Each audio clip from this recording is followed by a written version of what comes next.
Barisha. Diamante. Durante with a free header. And the honour of Western United's first A-League goal goes to a familiar face. Bessart Barisha. It's Connor Payne on the left. Alessandro Diamante, the ball on a string. And Oh, Diamante! The Western service crew are celebrating. And welcome back to All Out West. And we have a doozy of an episode. And just a quick note here, Sam Kerr solidified herself as the Australian highest goal scorer in the crushing defeat of Indonesia. Although we lost to Korea shortly after. It's been a crazy week. WA have extended their border closures further, and 3 Melbourne teams in the top 4, with VUC taking on CCM for the FFA Cup on Saturday. Now, this week we are joined by the regulars, Leb and Kelsey, and we're also joined by Soccer Twitter's whipping boy, mustache enthusiast, and peak A-League podcaster Gerald Lynch. How's it going, mate? Good, mate. Glad to finally be on the show. It's been a long time coming. Yeah, it's been like 2 years. I think we spoke about this at like one of the early catch-ups. And yeah. Oh, well. Better late than never. So, definitely. So could you tell us a bit about how you became involved in Western United and your podcast? Yeah, so for me before, I think it's pretty well known that I was a Victory supporter, but I was never really that into it. I went to a few games here and there. And then obviously when Western got announced and it's like literally 5 minutes up the road, it just made sense. So I made the switch over, started coming to games by myself and just met the boys through that. But yeah, the Peak A-League podcast, it's a bit of a different one. It's about 20 to 30 minutes episodes, just myself. And I sort of just talk crap about the games and stuff that's been happening on social media and all that sort of stuff. Yeah. Listening to it, I feel like I know how your mind works.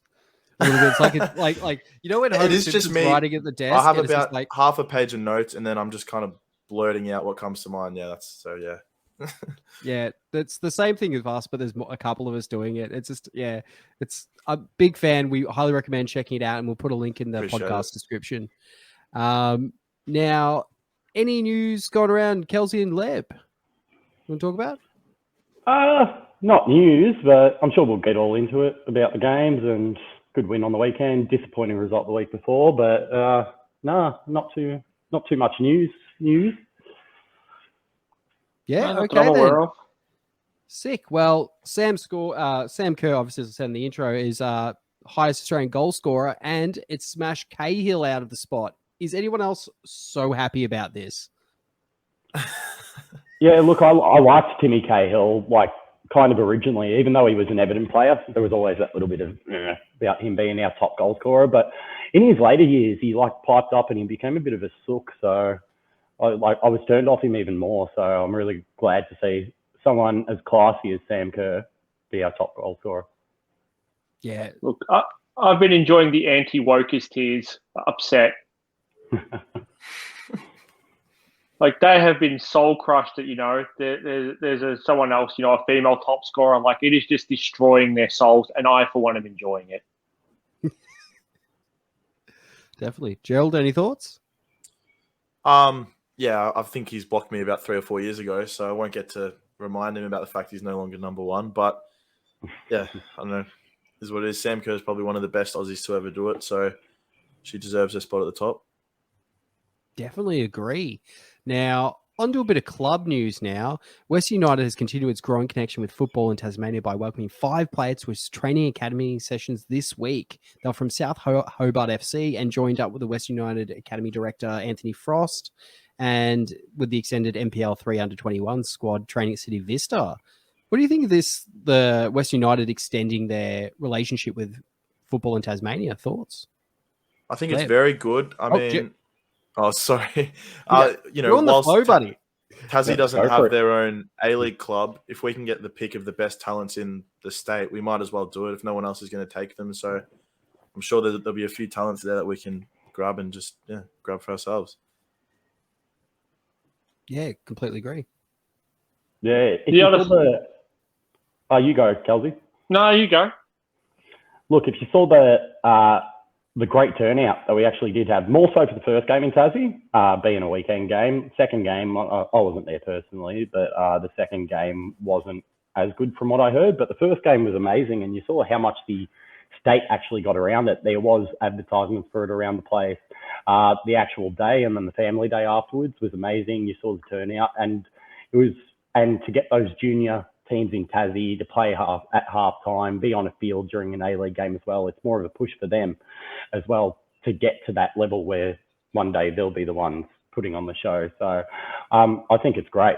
I think as long as Tassie doesn't have their team, why not try and take what catchment they have? Yeah. And the only thing I'll add to that is it's, again, the club keeping their promise of creating, whether you're in Tasmania, the west of Victoria, or a female or a male, it's the club keeping the promise of creating proper pathways for juniors to, experience A-League. Yeah, definitely. Not just that. I think it's for a new club to expand ourselves to the fan base and potentially get some people for life from there by making that extra effort. I think it's a good thing overall. Now, not shilling or anything, but I think we should have a look at the new Western Service Crew designs. Are you guys familiar with them yet, or? Yes, I am. I've got the hoodie and shirt here, actually, if you want me to go and... Oh, really? Okay, I was just going to bring up the webpage. There you go. I believe in you. So there's a T-shirt for $40 plus postage. There's a pretty sick scarf. There's a hoodie and a singlet, which by the type of day it is today, I think we genuinely need it. I think the shirt's been run through the wash, but this is a hoodie. Very Oh, nice that little looks design. good. Got the logo on the front. All West, aren't we? On the sleeves. I think it goes for $60, which isn't too bad. It's pretty much like just above the cost price that they could get. So they just wanted as many people in the crew as possible to be able to afford it. So, yeah, I think it'll take about 2 weeks to get them. So definitely worth the investment. Yeah, definitely keen. I'm really eyeing off that singlet because it is hot as balls today. I can see you've got a fish tank in the background, Leb. It's definitely a 30-degree day in Melbourne. Yeah, just wanted to give it a little spruik. Check it out. We'll put a link in the description of the podcast as well.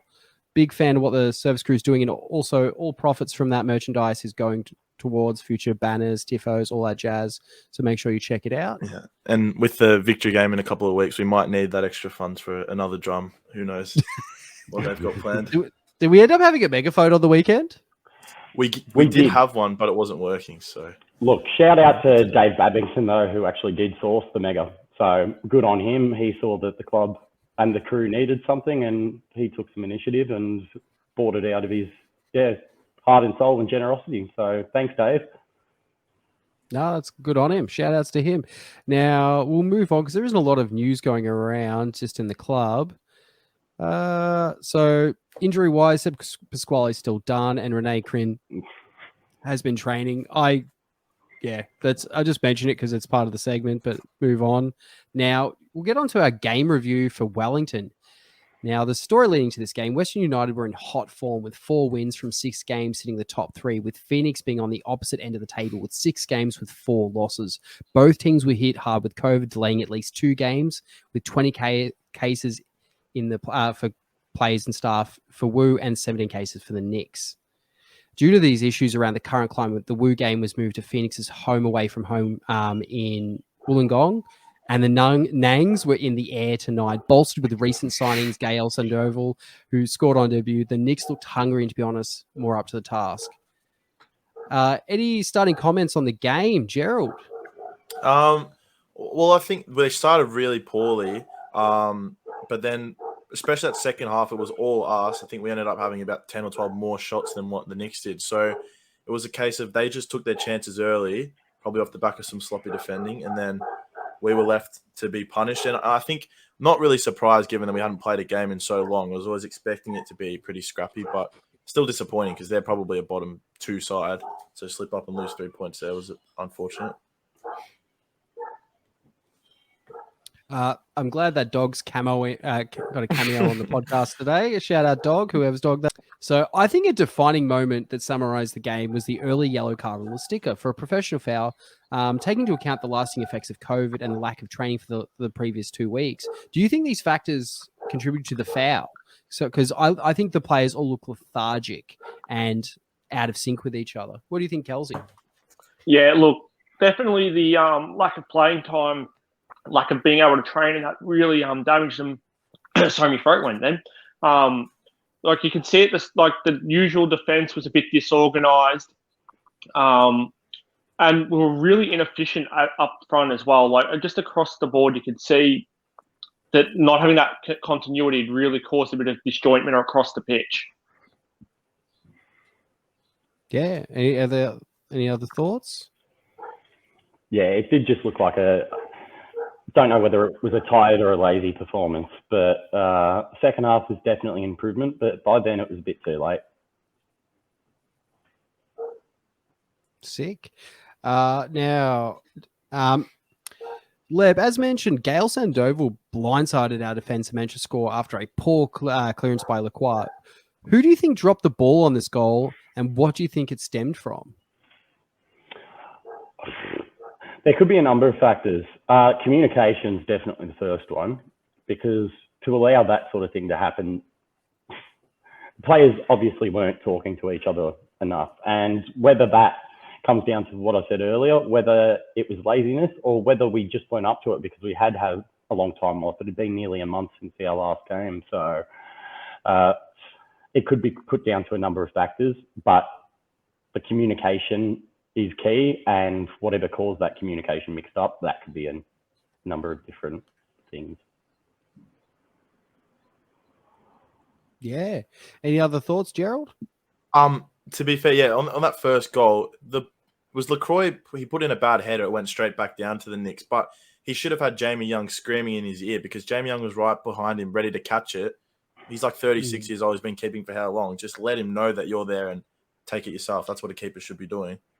It looked like in the video that he did do that. Well, so like just from that note, has to fall on one of their shoulders. I don't think it was. Yeah, it's a hard one. Do you think communication was a bit of an issue throughout the game, Gerald? Straight follow up there. There was times it looked like we were lacking a bit of synergy on the pitch, especially like Diamante was just back to his first season ways of just cracking shots from wherever he likes. And the problem is first season he's probably scoring a few of them, and now he's getting nowhere near it. So, yeah, I don't know. I thought, especially in that first half, we just looked a bit out of sorts and not really ready for a game. Definitely agree. Hooper followed suit with a ball that went through Garuccio's legs. Kelsey, any thoughts on this mistake? Again, like we just, I don't know, like Dave said, where it could be laziness. I tend to think it was more just that lack of continuity and lack of playing time and even lack of training time. It just led to basic errors across the pitch. And really that we grew into the game and obviously got, as we've talked about, we get better in the second half, but we were just very disjointed. Definitely felt that way. West United have been heavily praised for their defensive prowess thus far this season. What was it that didn't work in this game, and how can the team improve? That's an open slatter. Whoever wants to jump on that one. Look, again, I think it's communication. I think it was that continuity that could have been laziness. Don't know whether it was. Communication and continuity, and I think that was the problem and pretty much just the theme for the whole game. You saw how different it was in our next game, which we'll talk about a little bit later. And yeah, it shows that if you haven't had the time, they probably wouldn't have been training a lot because a lot of people would have been in isolation too. So different people in isolation at different points, picking up COVID, they probably haven't spent a lot of time on the training pitch together either. Completely agree on that one. As is tradition, DP came on for Wales in the 61st minute. Do you think this change made us as much impact in comparison to Theo Harris's substitution in the 10th minute, 10 minutes later for Payne? I think they both had a positive impact, but it did look like Theo Harris had a bigger impact on the game. He seemed a bit more lively than DP this game. Not to say that Dylan didn't do well himself, but it was just a little bit. Yeah, it was a team performance that was off. You can't really throw too much blame on one or two particular individuals. Sorry for this game. Gerald, any thoughts? I thought they were both good. I liked Theo Harris's game a little bit better, and I'm getting to the point where it's like Payne, he hasn't been his best in the last couple of games, but I think he's probably still got enough like sort of money in the bank to keep his spot for a few more games and not performing his best. But I don't know how much we've really got out of Wales this season. And I think we brought Thea Harris in, made a big song and dance about it. Why not let him have a few starts in these games and then, see what he's got to give us? Because 15 minutes here and there off the bench isn't really going to do much for his development or much for us. I agree with you there. I agree Wales has been a bit lackluster this season, but I'd extend that to Dylan Parias as well. And I'm not sure if it's complacency or just the battle for that role, because there's a lot of people in that position or capable for that position. So I've been a little bit let down by that performance. And not I'm a big fan of those players. I was just expecting a little bit more from them thus far this season with how well they performed last season. What we have to look at as well, sorry to cut you off there. No, you go. Jump in. Is the fact that we're playing a new system this season. And even though our football, we probably look better defensively, our footballs looked pretty good with the back four, and it looks like it suited some players. It may not necessarily suit everyone. So we might be seeing the couple of drawbacks to switching to a back four with players like Dylan, who would often operate at a right wing back role. He'd get up and down the field really quickly and coming from that position instead of from a right wing position, you're able to come late. You're able to come in late and then actually get that time on the ball where you can do something with it. And that's not what's happening with him anymore. The only thing I will say is I doubt Aloisi is likely to drop Wales. For whatever, look, we might not be seeing it, but for whatever reason, Aloisi has been speaking highly of him and saying that he's been doing the job he wants him to do. So although we're not seeing the same goals and that as last year, I have a feeling Aloisi is very happy with the role Wales is playing at the moment. Yeah. You could say it's not like he's not trying. Like he's still putting in, he's one of the hardest workers every game. So it's just not what we're used to seeing from him. Yeah, No. exactly. Not to negate him as a player. I'm a big fan. But yeah, I was expecting a few more goals this season after last season. So yeah. Now on to probably one of the most contentious points of the game. Tomoki Mai was carded in the 91st minute for giving Wayne a nice cuddle. Do you think this was warranted? Or did you he hadn't had any earlier cards, so it seemed a bit excessive. Just my opinion. What do you guys think? It was a harsh decision. Look, you can see how they did have to go to VAR and look at it and why the referees made his decision. But again, we go back to VAR, clear and obvious. And that's why VAR was originally brought in. And we're seeing less and less of that over the years as it started to evolve. And going back to that original principle of VAR, nowhere near is that a clear and obvious error by the referee. He gave a yellow card on the pitch. That wasn't an error for me. So I don't think it should have been overturned. If he gave a red card initially, fair enough. But VAR is there to overturn those shocking decisions and get the offside lines right, get goals going over the line correctly in the A-League and for leagues that don't have goal line technology. Clear and obvious is what it was brought in for. And yeah, that wasn't clear and obvious any day of the week. Yeah. Any other comments on that? Well, yeah, I thought for a straight red, it was a bit harsh. I mean, red cards are for, tackles or challenges that are going to either be a goal or something that's super dangerous to to the attacker. And, a bit of a hold on Wayne was neither of those things. So I don't know. I thought it was a bit excessive. So yeah, I don't know what they saw in the VAR room to overturn it, but it was probably the wrong call. Yeah. Kelsey, any thoughts? I actually didn't see it due to my internet connection crapping out at the hotel room in Swan Hill where I was watching it from. Oh. Well, Swan Gerald Hill, Gerald can tell you himself halfway through the game. Oh, were you at my house by that point? How we had to run the TV down to the garage halfway through the game. Party at Caleb's, and when I got there, 10 minutes in, I thought I probably missed the start of the game, but it turns out everyone had missed the start because the TV wasn't working. So we all, and our router's down one end of the house, so we did a big run, all of us grabbing the TV and everything we need, just just down the hallway, set up in the garage, and it was all good after that. Side note, Leb, you're a little bit out of sync, the video. The video? Okay. Yeah. About maybe 3 seconds. Just a heads up. Might pay to log in, log out quickly. Yep, I will do that. Yeah, sorry to... Yep, and Gerald, any other comments on the game?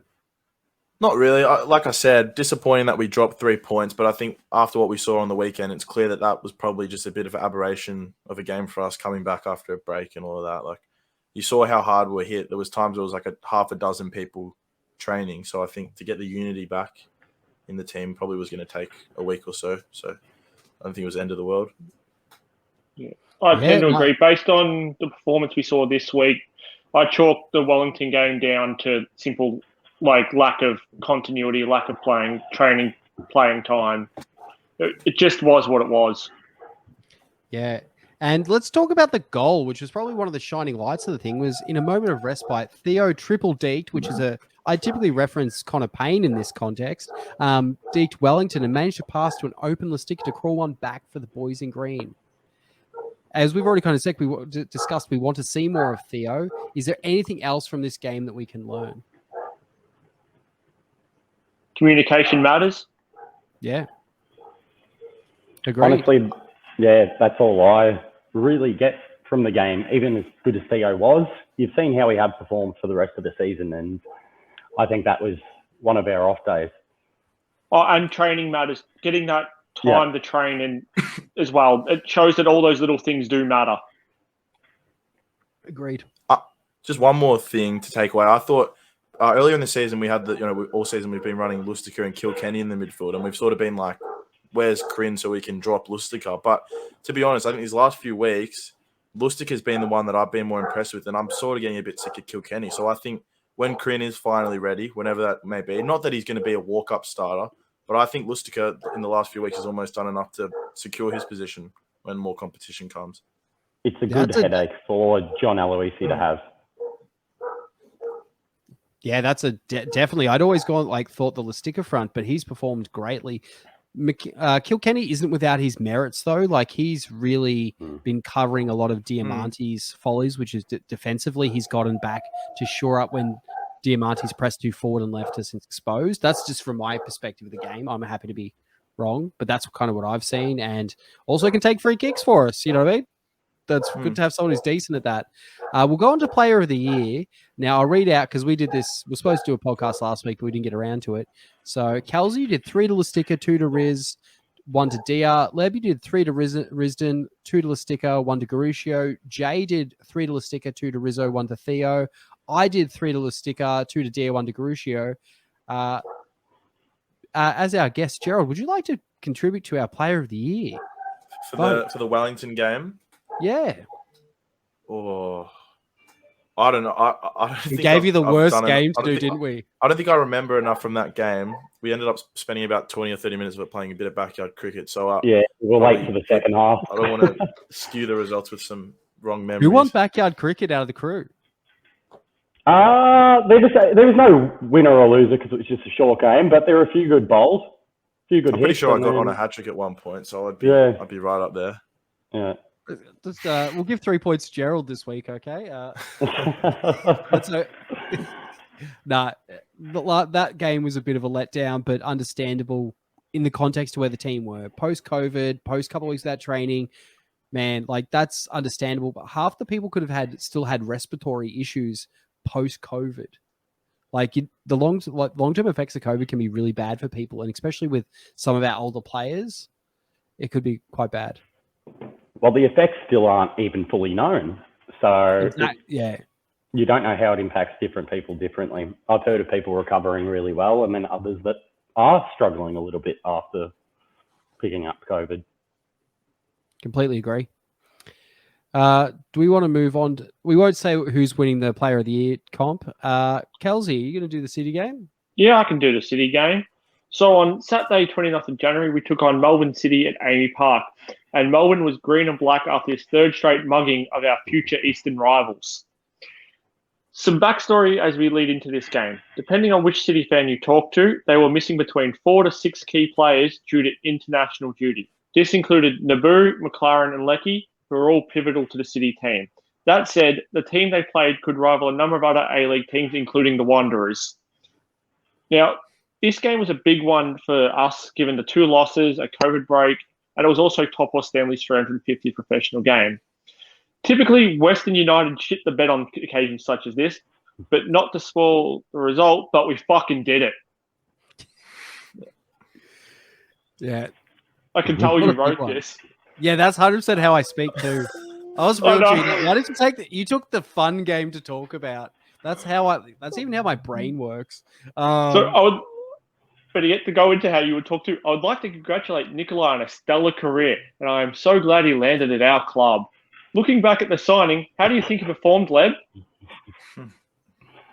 How do you think he's performed? Yeah. Oh, I think he's been quite good. He's exactly what I expected. He came in to replace Andrew Durante as that older head in the changing room that can still play, that's still got the quality there and still has the legs at 36 years. 36, am I right? I think so. Yes. I think so, 36.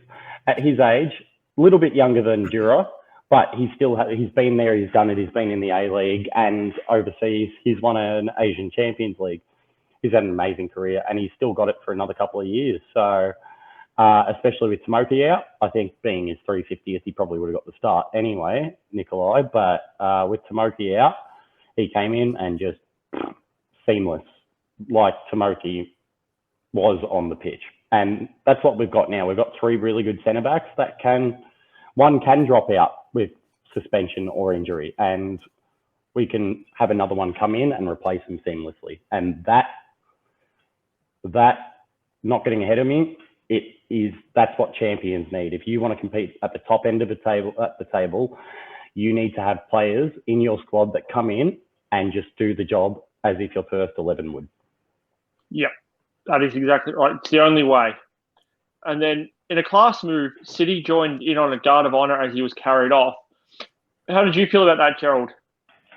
Oh, it was good. I think they were pulled up by Scott Jamieson. Most of the players, especially the younger core, was just heading down the race. And then Scott Jamieson said, no, we're going to do this. And he's only the second player to reach 350, the other one obviously being Durante. So, yeah, it was really good from Scott Jamieson to see that. And I'm sure when he gets to that part of his career, he'll still be around and I reckon would return the favour. So, it was good. Definitely. It was a good piece of leadership from their team. Yeah, very easy in a loss, especially as narrow as that, to just go, we're just going to walk off and do it. But for them to still stand out there and do that in a loss shows a lot about their character as well, I think. Yeah. Now, on to the game. This was a nail-biter with City dominating possession early with multiple shots on goal and in our defensive area. Wallace, what were your thoughts during the early barrage from the likes of Kolakovsky? I was shitting my pants a little bit because Kolakovsky's quality, they have one of the best academies in the league, and they're consistently creating good players. We've got a number of their ex-players. So I was shitting my pants, but the boys managed to turn it around eventually. And although we didn't do as well possession-wise or the number of passes, did pretty good. And our backline withstood the pressure. If anyone else wants to Anyone jump in. else?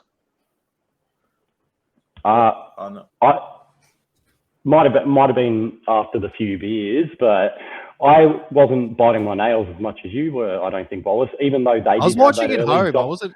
Yeah, I think even with their early dominance, I don't know. It's just one of those feelings when they were shooting. They weren't having possession. They were having shots. The shots weren't fantastic ones though, and I think that instilled a little bit of confidence in our team and our fans. Well, it can look very different too at the game versus on a TV screen, because you're getting on a TV, you get the angle they choose to give you. Yeah.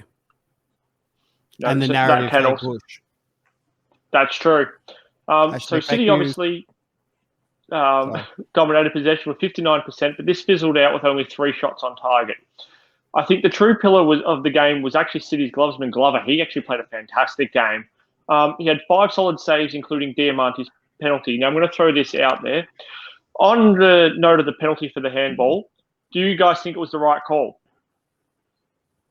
I think so. They went back and had a look. It definitely hit his arm and it was in a scoring position. So I thought it was a pretty good decision, yeah.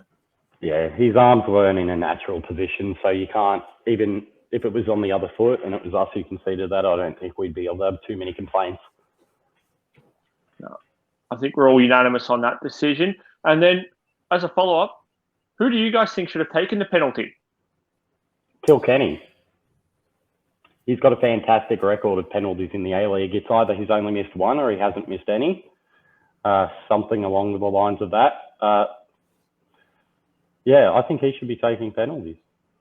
Prijovic was on the park. He's literally our striker. Yeah, but a striker doesn't always relate to a good penalty taker.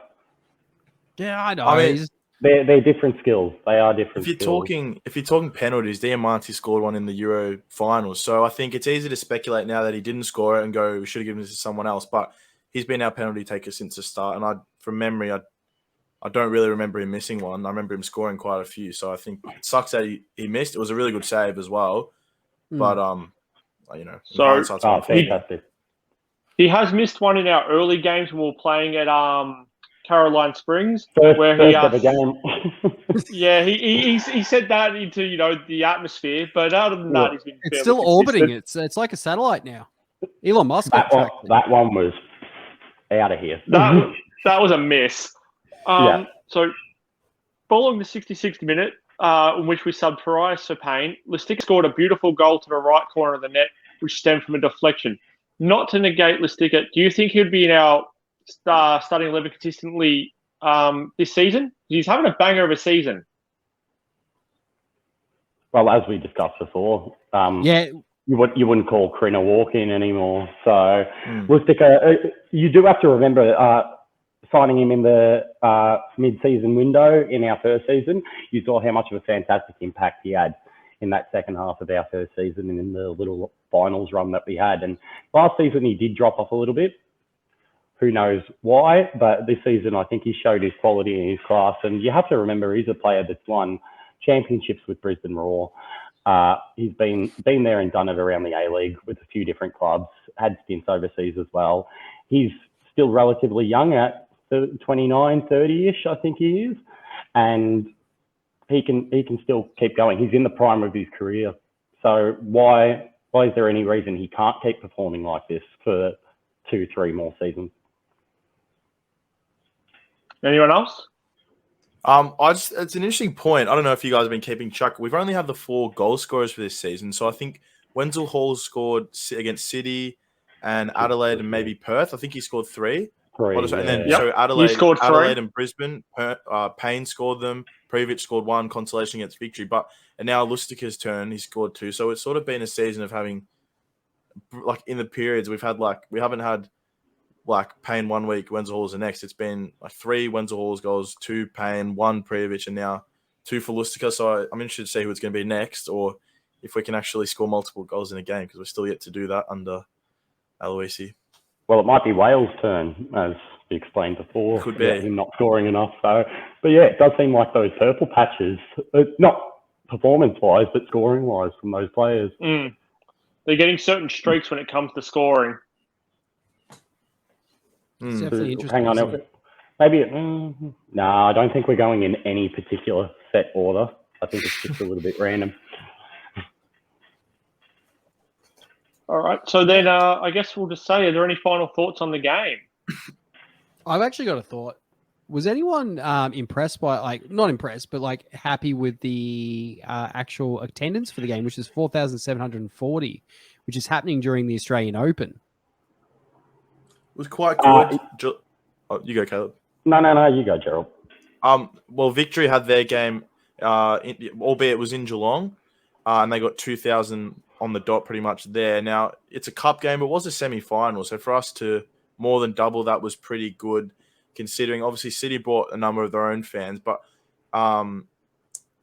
looking at their end, they had the 3 bays, and then there was a few more City supporters scattered around the wings. I wouldn't have thought there'd be more than 1,000 to 1,500 City supporters there. It was definitely a Western-dominated crowd, so that was a pretty good attendance for us, given COVID and the Australian Open and the weather and everything. Yeah, that gets straight to the point that I was going to say, Gerald. It's hard in these times with COVID, because even though the games are going ahead, and people are able to attend as long as they're fully vaccinated and the like. There's still people that are very hesitant about going to bigger events and getting out of the house and mixing with people that they don't know. People even hesitant about having to go to work and having to go to the shops. So you do understand why the attendances, and it hasn't just been us, it has been across the whole league. The attendances have dropped this season because of that, because there are people who are scared out there, and they have every right to be as well. Yep. The other thing I'd add to that too is the constant changing of the fixture, having to adapt to play, like teams not being able to play due to COVID, so they're having to reschedule games, is also, I think, throwing out people's schedules. Because, they're expecting to go to one game, all of a sudden it's cancelled, it's moved to another time slot, a different day, they're planning to go to a game, and they can no longer attend that game. Yeah, there's a number of different factors. Can I just put in a thing there? I'm just on Ultimate A-League. Shout out Ultimate A-League. Great site. We are currently sitting at 4,214 average for the year, for the season, and 21,000 overall. Our average per game is 4,214. Central Coast is 4,720 for 14,000 overall. This is for home games. And we are currently third last in average. Well, you'd expect Wellington to be last because that's just... Yep, and then it's MacArthur. Nothing you can do about that. Yeah. And MacArthur overall are at 11,736. You dare say almost half of where we're at. But Sydney FC, biggest club, one of the biggest clubs in the country, averages 5,625 for a total of 33. Yes, we're 12,000 below their total. On average, we're not far off. For a club it's not the worst, not the worst thing in the world. You see people on social media, they can laugh all they want, but it takes time to build up a fan base in a club, and especially with COVID, it's been difficult. Not everyone is the Oceania team of the decade. Pointless award I've ever seen. But it is interesting that obviously Wellington... Sorry, Gerald, I'll cut you off there. The most pointless award is the World War II Cup that West Ham won as their only major trophy back in the day. Shout out, Benny. But just on that, obviously Wellington's kind of doesn't really count, because if they were playing in Wellington, they'd probably be averaging, I don't know, 7,000 or 8,000 is their usual figure. So for us and MacArthur, the two new teams, to be sitting at the bottom with a fair bit of distance to some other clubs, I wonder, is that what the APL expected when they brought us in? Are they happy to wait a long amount of time for us to build our bases, or is there now like a bit of worrying in their camps about like, have they made the wrong decisions picking these teams? I don't know. Obviously, it's hard to tell crowds numbers right now, but it's a bit concerning. We're in a little bit of a different boat to MacArthur in the fact that we are building a purpose-built stadium, and the plan from the get-go was that we weren't going to be getting a lot. But that's something to bring more people in a closer demographic. That will entice more people to come. It'll be easier access for a lot of people, the one stadium every week. It seems like MacArthur don't have that draw card, and you wonder where it is going in the future from here. For sure, but just quickly on us as well. Right now, at a normal home game, so it's not a derby, we're playing, say, Sunday afternoon against Brisbane or something. We're probably going to pull 2,000 to 3,000. So I struggle to believe that a stadium, although it's going to be great for us, great for the area, is going to magically put in another 12,000 passionate fans that are going to come every week. Like it won't be that. It's concerning to me that we're not really growing. If anything, we're going backwards in attendances from when we started. I think you'll find that the average is still pretty consistently. It's still going, like not consistently, but it's going up. It's still up on the previous years. I think you'll find at the moment, because I believe last year's was an average of 3-something. And then first season was our best, but that's because COVID hadn't hit. Sorry, Kelsey. First season was the best, but COVID hadn't hit. It was. We are in times of COVID as well. We do have to remember fixture reschedulement throws out people's schedules. And then on top of that, just the danger of being out there at the moment, it makes sense why attendances have dropped, because we're not the only club that attendances have dropped over the past couple of years either. Yeah, it is. It's a consistent, like, steady drop between all clubs and all sports, but, we're still at the bottom. So I can speak to the growth of the club. So obviously the club are hoping for a bit more growth than what we're getting, but I do know the plan is for the club to sort of grow with the population of Wyndham, because Wyndham's the second fastest growing municipality in the country. The idea is for the club to grow with the population. That's always it's always been like a 15, 20-year vision overall. It's not like within 5 years where, in the top 3 biggest clubs in the land. It's, it's long term. Yeah. I'm channeling Jay here. I think we're playing 4D chess. You know what I mean? Yeah. Like we're just back and forth and back and forth. But it is a good point as well, Gerald. So I think it's something that's worth discussing. It's a good conversation. That's the point of this, is to discuss. So, any final comments on this game? Buck City. I think it was a good win, but again, if we lost, it would have been a very bad loss given they didn't have a striker. They were without Metcalf and a few others. But yeah, we take 3 points and keep on building. Yeah. Now on to Player of the Year. Gerald, do you want to participate in this one? Yes. Okay. Who you got? Do you want to go first? Or do you want to go last? I'll go last. Okay, so Kelsey, 3 to Rizzo, 2 to Young, 1 to NTS. Leb, 3 to Rizzo, 2 to Lustica, 1 to Young. Jay, 3 to Rizzo, 2 to NTS, 1 to Lustica. Scott, 3 to Rizzo, 2 to NTS, 1 to Lustica. Me, I did 3 to Lustica, 2 to NTS, 1 to Young. All very similar. I'm going 3 to Risden as well. He was just so controlled down the back. He does heaps up and back. 2, you guys didn't have him in there, but I thought LaCroix was really good, especially after last week. He was a bit shaky. So many times he just controlled the ball in the air and on the ground. So I thought he was worthy. And then 1 vote, it was tossing up between Lustica because he scored and Topple Stanley, but I'm going for Topple Stanley. Just slotted in there really well for his 350th. He's been getting better and better since we signed him. Yeah, he's always been quality. He was surrounded by Newcastle Jets. Shout out Crossbar Capers. I think we still shout him out every episode, so that was a good thing to lose. So, destroying everyone at the moment. Any guesses for who's at the top of the Player of the Year? Risden? I think just picked up about 12 votes there. Yeah, he copped 15. He's been consistent. Yeah, he's on 51 points. Yeah. Payne at 33. Lacroix at 27. Kilkenny at 23, coming up 4th. And Lustica 5th at 20. I thought Young would be in there too, honestly, because he's got a fair few votes over the week. 6. He's tied 5th. Okay. Yeah, he's getting I think he's getting a lot of 1s as opposed to 3s too. Yeah. And I don't want to have to bring getting up 3s, like he's collecting 3s for fun. Yeah, I don't want to have to bring up this meme, but that's why he ain't getting like any points. Like it's that way. Sad. Now, I'm just going to go into something a little bit different. Okay. Now, if you're as passionate about West United as we are, you won't want to miss any of the season's A-League action. The easiest, quickest, and best way to catch up every game from every angle is with the A-League Live app. Search for A-League Live or Sportsmate in the Apple Google Play stores. Big fan. That's how we write our things. It makes my day easy. Big fan of it.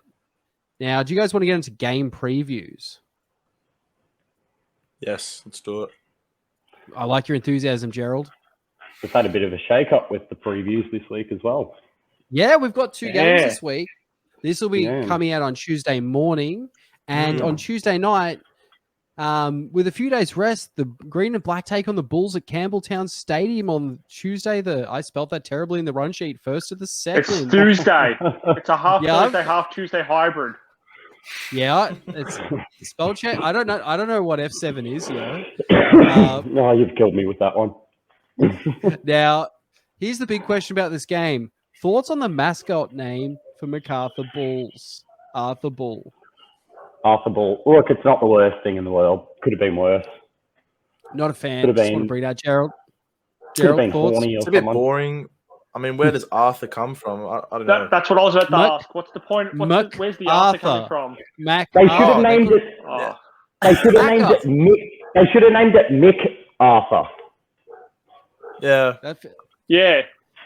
Mick Arthur. Or Macca. Macca would have been a very Aussie. Yeah, way to Macca put would have it worked. away. That's where I would have gone. Or bullshit. Or I don't know. But it's just. I remember I did put in an option for that poll, but I forget now. I'll try and remember by the end of the pod. That's all good. Now, Leb, with the short turnaround time, what are your expectations as we take on this was fourth place. I haven't checked the ladder since I wrote this a couple of days ago. I might be fifth now, but same thing. I'll They haven't update you. Give me a played, second. yeah. I'm checking the No, A they League haven't live app. played. They're still fourth. What are your expectations other than vaping? Look, it could go either way. They're now fifth. Fifth now. Okay. Central Sydney jumped above them. Maybe. Yeah. Oh, Adelaide. Adelaide. Yep. Look, could go either way. You could look at it as they're going to be fresh because they haven't played and we've got a quick turnaround, or it could go the other way with them because they've had some time off, like we did before our Wellington game. So it's very hard to predict. Unfortunately, I think they will just have the edge being at their stadium, and yeah, it could be a little bit tough for us. Bit negative, Yeah. Caleb. I'm going to go the other way, Yeah, to be just honest. a little bit negative, but I'm honest about it.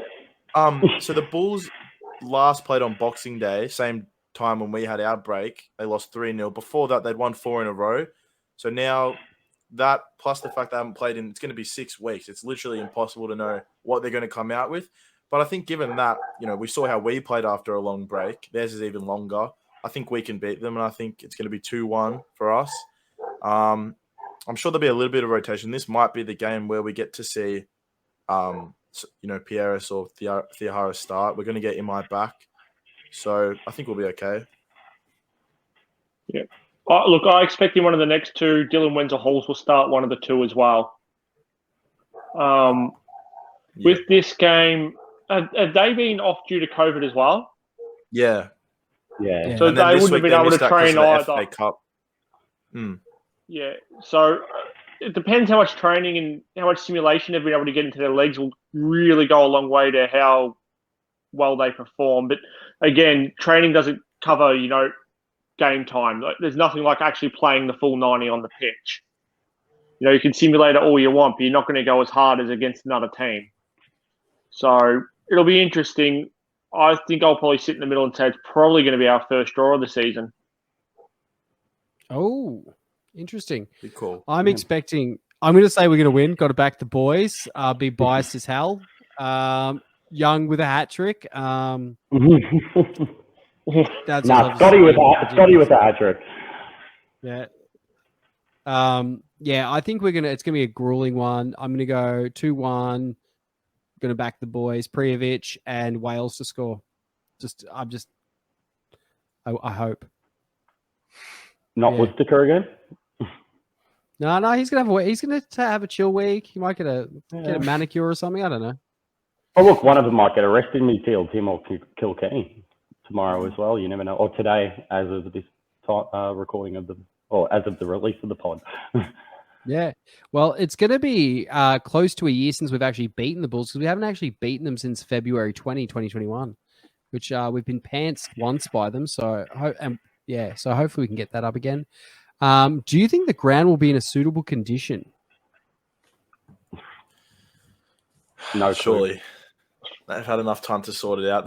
The last game they played there, it's not been perfect. So, they're back in playing games now. Like we saw last week, Wollongong, that ground was pretty below par. So I'm sure it'll be up good enough to be at a playing standard, but I don't know what to expect with the weather as well that they've had. Yeah, it's been a bit of a nuts one. It's been humid and also heaps of rain. It's going to be a good time.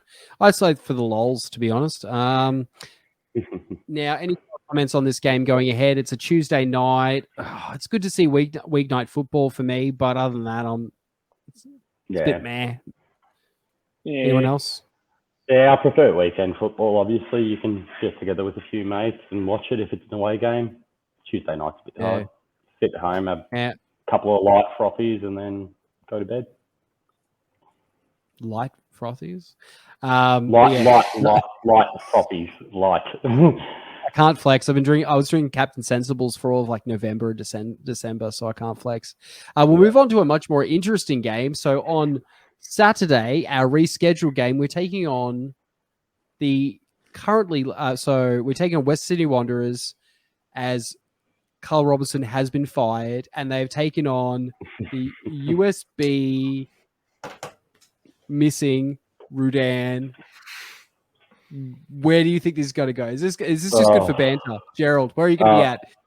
Are you going to be memeing a lot? Are you going to be? Is extremely exciting. I woke up, got onto Twitter this morning, and the first thing I saw was Mark Rudan has been signed by the Wanderers. I mean, look, he's a good coach. I think what happened with us is he lost the players at the end, and it wasn't our season, but we saw the year before with us and the year before that with the Knicks. He's obviously a good coach. He's very well spoken. I always like listening to him. But I mean, we know his backstory as well and the issues that he's had. And I don't know if it's the best morally for them to appoint him. But while they're looking for another coach or while they're waiting for Alan Sajic to become available, I don't think he's the worst appointment. But in terms of this game, I think obviously they're going to be up and about. Whenever there's a new manager, teams always play well. But they've got a game on Wednesday against the Glory. So hopefully they get that out of their system then when they go back to being as poor as they were on the weekend when Brisbane smashed them. I think we still win comfortably. Well, with the 2 games this week, Rudan's not going to get a lot of time to get him on the training pitch to start to implement his philosophy. We know he's going to want to play an attacking brand, obviously, because that's how he, managed the Knicks, it's how he managed us. So we know he's going to. So it's going to be very interesting to see the contrast of his attacking style versus Aloisi's. Make sure things are right at the back when moving forward. Question for all of you fellas: is he going to bring the back 5 to West Sydney? I was about to say that. Yeah, I think he will. Rudan definitely. I think he will in time. Yeah, might be a little bit too early. I don't know if you just saw the banner I made. I just saw it. He will. There's probably not much doubt about it. Oh, nice banner though. Thank you. Last time. But that goes to my point too. He's going to play 5 at the back. Will they be used to playing 5 at the back, and they're not going to get a lot of time to practice playing the 5 at the back? Exactly. Last time that Rudan was at that stadium was a 5-0 result. So hopefully he's on the same end of it this time, but who knows what to expect. They might get the new manager bounce as well. Who knows? Because there's supposed to be a lot of issues at Wanderers, and I like judging by shambles there at the moment. Yeah, judging by the best meme page that I one of the meme pages I like the most is whatchamacallit. Just give me a second. So I just want to shout out because this gives me so much joy.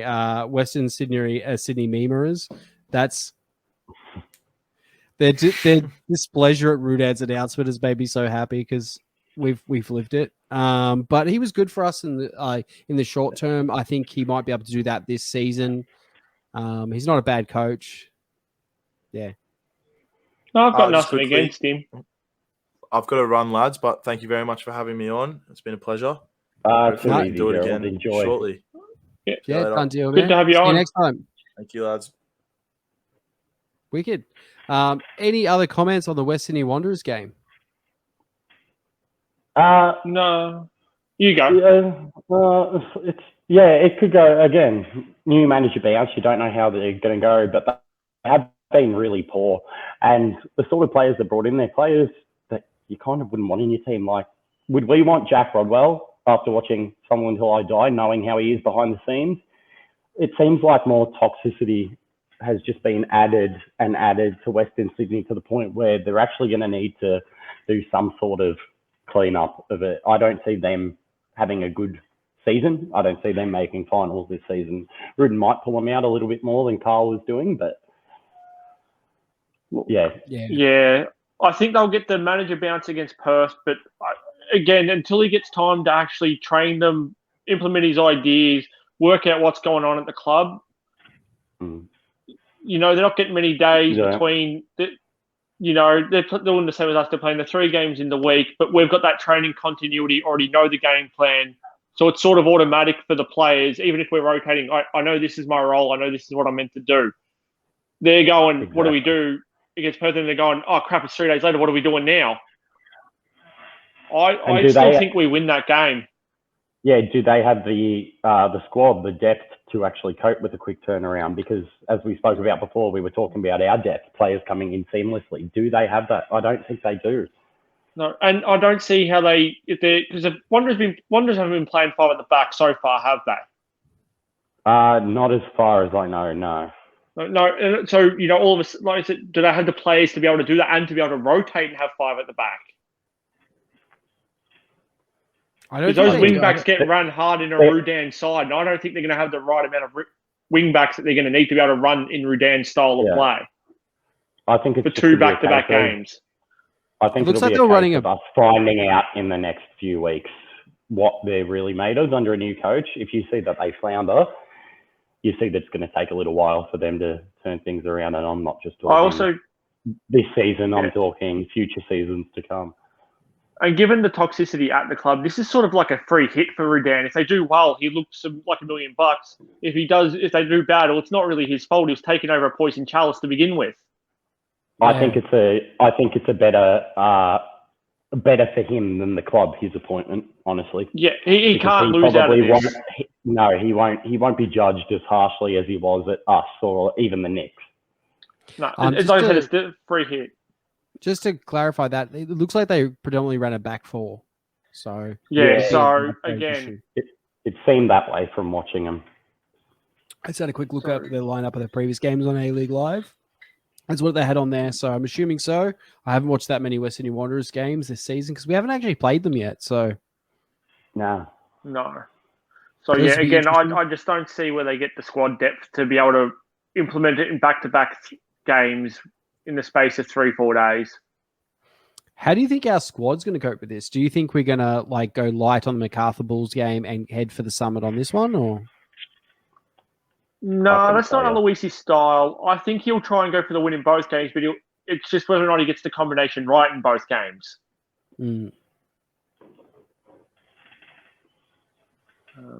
Any score predictions then? I'll be the positive one this time, and I'll say that we'll win this one quite comfortably. Probably not a smashing, but a 2-0. That's what I thought too. I thought this is the game where we get multiple goals. Yeah. So Scott's going to be happy. Scott's going to be very happy then. Shout out, Scott. No, only if Ryan Scott starts too will he be happy. Yeah. Well, if we've got a quick turnaround, who knows? We might be playing Scotty one of these two games as well to give him a chance. You never know. You don't, but I'm just saying that's how Scott would be happy with. If we scored 2 and Ryan Scott was there with a clean sheet, that'd be Scott's just winter wonderland. I don't think he'd end up home that night, and Lauren probably wouldn't be too happy with him. Safe bet. Now, we'll move on. The tipping comp, and I forgot to do banners this whole episode, so I'll do one now. I did one in the joke earlier. Oh, So your tipping first comp, banner, though, was pretty good. He will play back 5. I mean, that was a great first-up banner. You guys had already said it before I'd done it, though. I was pretty late. I was like, come on, type faster. Those Year 9 administration classes will pay off because they didn't have an electrical class. Remember we all got done for copying off one another? Yeah, I remember. Western suburbs, yo. Suburbs, yo. So let's get on to it. I'm going to share the screen. Get ready.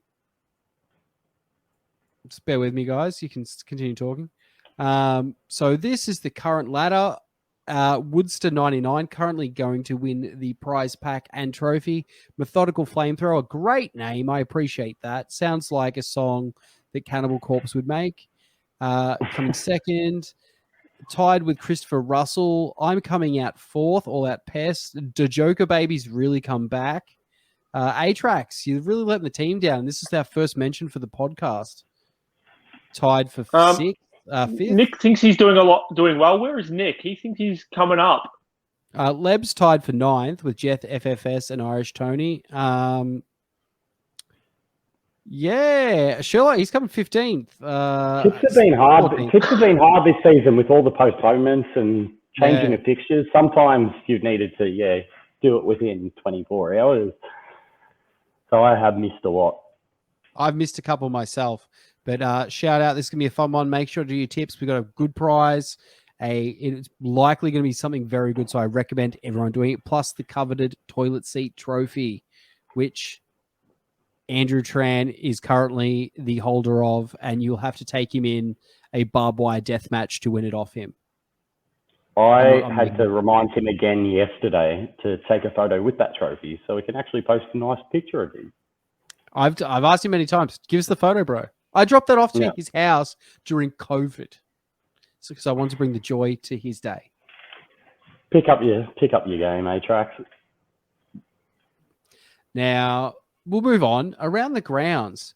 So we mentioned earlier, Victory pulled apart Wellington and GMHBA in the FFA Cup to make it to the finals, which they will verse CCM, which is going to be a pretty interesting game. For the first time, the comp will be aired on prime time on Saturday the 5th, which is why our game was rescheduled versus the Victory to Wanderers, with a pre-game where they will announce the future name of the comp. It's going to be Australia Cup. We all know it. I believe they've registered the IP. But what are you guys' thoughts on the fact that the FFA Cup is finally getting the value it deserves by getting primetime air? Yeah, what do you guys think? I'm thrilled about the primetime air. I think this is what Australian football needs, like big games in primetime TV. Like that's the all be all. Like that's the start of it. Like the Australia Cup name, I'll just whatever it is. It's going to be what it is. I can't complain about it. Like it's going to be the name. It's going to be the name. Like it's not what I would have called it, but it is what it is. But I'm happy to see Australian football getting primetime TV. Yeah, I don't have much. I don't have much more to add on that. It's pretty much spot on what Kelsey said. Yeah, it's just good for the sport. It's good for the sport. Yeah, 100%. It's the only way it grows is if it's exposed. Yep. I don't even want to make jokes there, buddy. I know.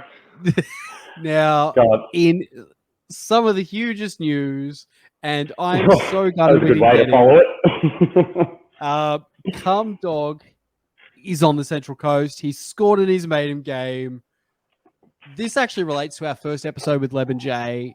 Leb, are you personally gutted we didn't get the Cum Dog Millionaire here? Look, I would have liked him. I'm just happy he didn't go to like Victory or Sydney, or Victory or City, or even Sydney or someone like that. I can get around him at the Mariners. I'll be cheering him on Saturday night. Hopefully I'm happy he went to a club who can use exposure. Yeah, it's second or third game where he'll actually be playing. Lift the title with the Mariners. No better way to introduce yourself to Australian football. Can I just add in there? I believe they're getting him clearance to play in the game because he currently doesn't have it as of recording on Monday. I did hear that because he hasn't been in the earlier rounds and stuff. He wasn't in the actual named squad for that competition. But let's hope he plays because it's good advertisement for Australian football. Good advertisement for him. And if he's someone who's striving for the Socceroos, if anyone saw his post-game interview after the Sydney game yesterday, he's driven. He's ready to go. He is ready to go. I just like to add to that. He's also a character. He's interesting to watch. That's something. There's not a lot of players have the X factor. Diamante has it. Del Piero has it. You know what I mean? There's players. Barisha had it. Exactly. Kazuki, Honda didn't have it. Like he was like he wasn't big in our like he was big in the Japanese market and like amazing player.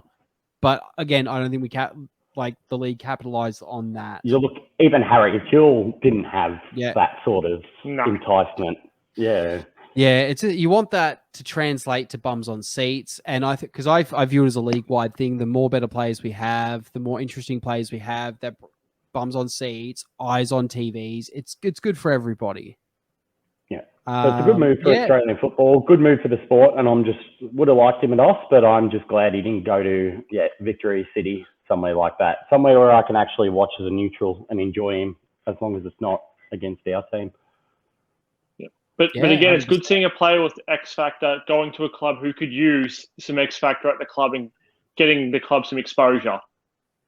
100%. A Sydney or a Victory, they don't need the exposure that the Central Coast sorely needs, or even us. We could use some more exposure too. But Sydney, it's good seeing him go somewhere where they need that. Yeah, share it around a little. Yeah. Any cards for this week, lads? Can we go back to last week and mention Victory versus Adelaide, or we'll skip over that one? Everyone knows what happened there.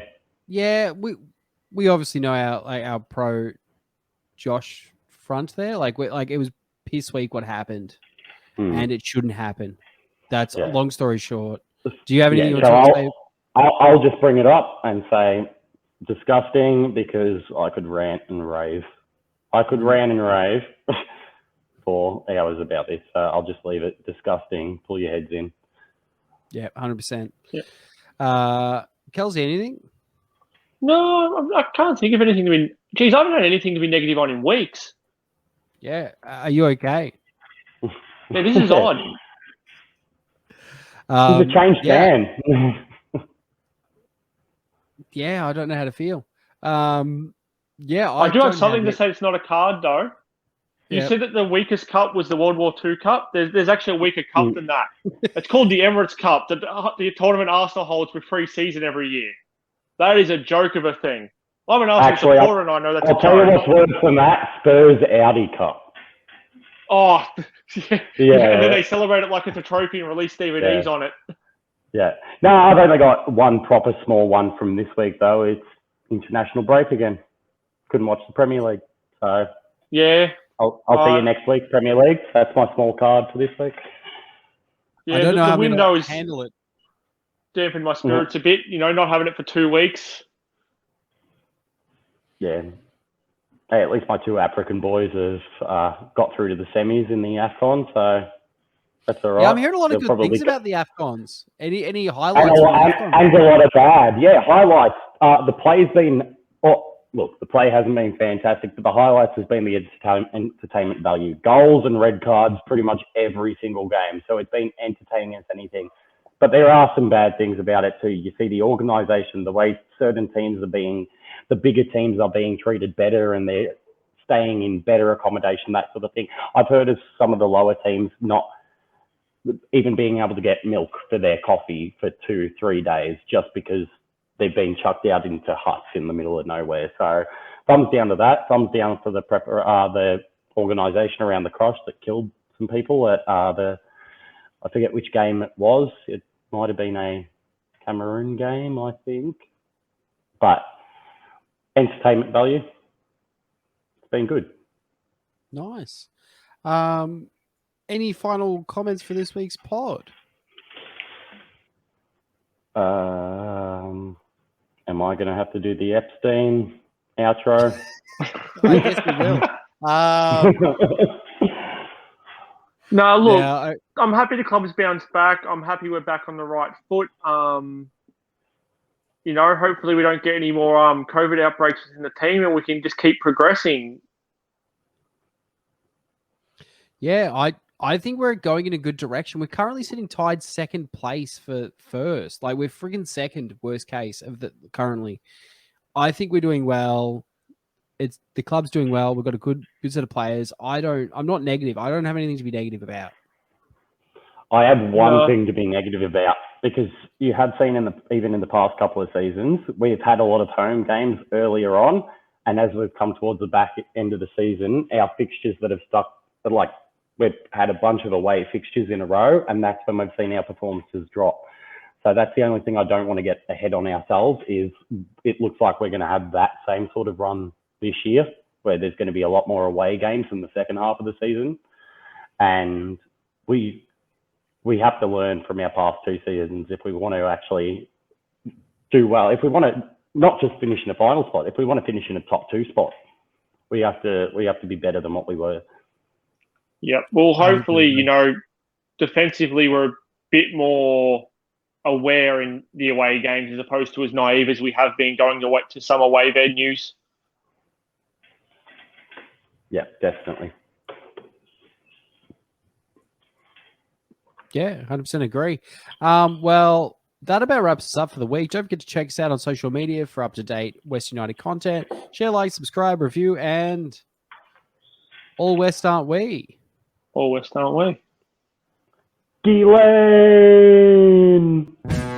Oh.